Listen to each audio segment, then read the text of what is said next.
तो आधा कार्य वो अपने शिष्य से करवा लेते थे। बेटा फूल लेके आना, बेटा आसन बिछाना, बेटा ये सामान लेकर आना, बेटा वो सामान लेकर आना। एक स्त्री, एक पुरुष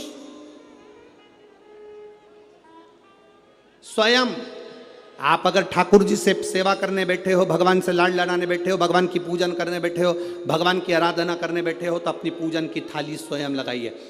पशुपति व्रत करने वाली माताएं ध्यान रखेंगी इस बात के लिए।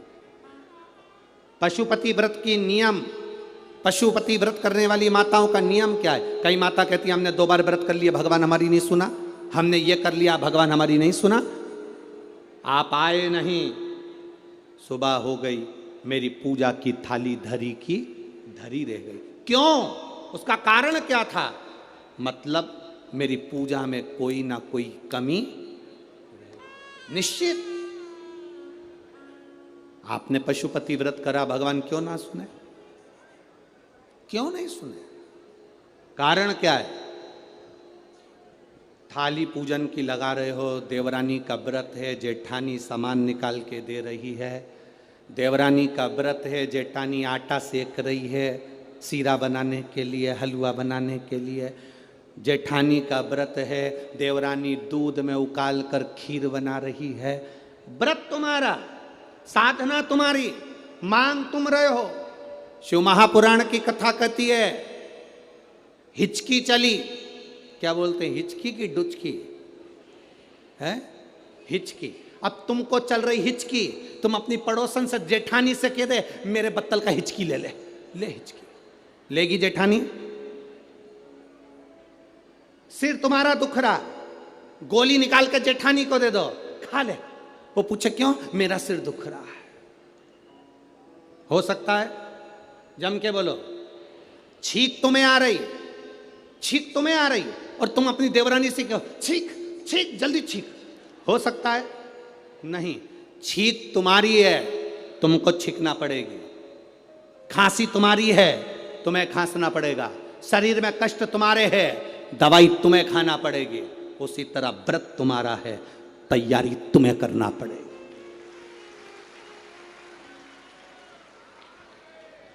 गलती हम करते हैं।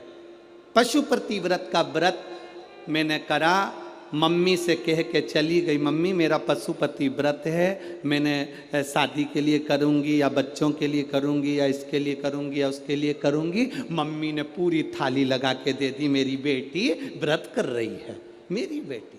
मम्मी ने पूरी थाली लगा के दे दी, प्रसाद बना के दे दिया। बेटी ने 3 बार पशुपति व्रत कर लिया और काम नहीं हुआ। बेटी बाद में कहे कि हमने भी व्रत करा था, हुआ नहीं।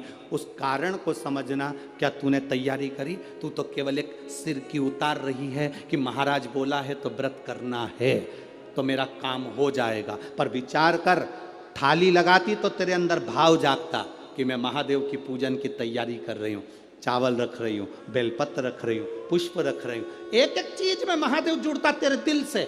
मैं महादेव के लिए हलवा बना रही हूँ, मैं महादेव के लिए सीरा बना रही हूँ, मैं महादेव के लिए खीर बना रही हूँ, मैं महादेव के लिए ये कर रही हूँ। हर शब्द में तेरा महादेव जुड़ता तो पशुपति व्रत का पुण्य भी 2 व्रत होते और तीसरे में प्राप्त हो जाता। ये नियम है शिव महापुराण।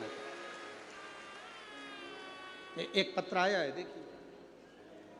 एक तो पत्र इतने सारे सारे भेज दिए।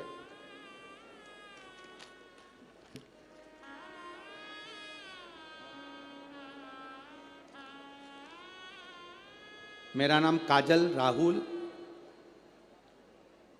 कलाइन, मैं नागपुर से हूँ, डिप्टी सिग्नल चिरखली महाराष्ट्र। कहीं बैठी हों तो हाथ हिला सकती हैं। आप ही हैं? हाँ, बहुत बहुत साधुवाद, बाबा की कृपा पर बनी रहे। गुरुदेव, मुझे बच्चे नहीं थे, संतान का सुख नहीं था, कई साल बीत गए थे गुरुदेव। बच्चों का सुख नहीं, संतान का सुख नहीं। बच्चे को लाइयो साथ में, लायो, ले आओ ले आओ ले आओ। मेरे यहाँ बच्चे का सुख नहीं था, संतान का सुख नहीं था। डॉक्टर के हिसाब से संतान का सुख नहीं था गुरुदेव। पर एक बार ऑटो में सफर करते करते एक बहन जी ने मुझसे कह दिया कि तू पशुपतिनाथ का व्रत कर। गुरुदेव, पशुपतिनाथ का व्रत एक बार करा, उसका फल नहीं मिला। मैंने सोचा हो सकता है कोई गलती हो गई हो, तब मैंने फिर दूसरी बार पशुपतिनाथ का व्रत किया। और बाबा की कृपा का मैं क्या गुणगान करूं गुरुदेव, शिव शिव है।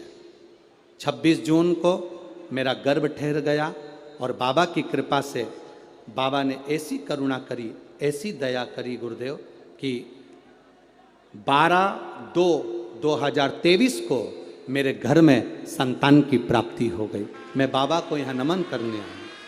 गुरुदेव, मुझे जो संतान हुई वो 8वां महीना भी पूरा नहीं लग पाया था।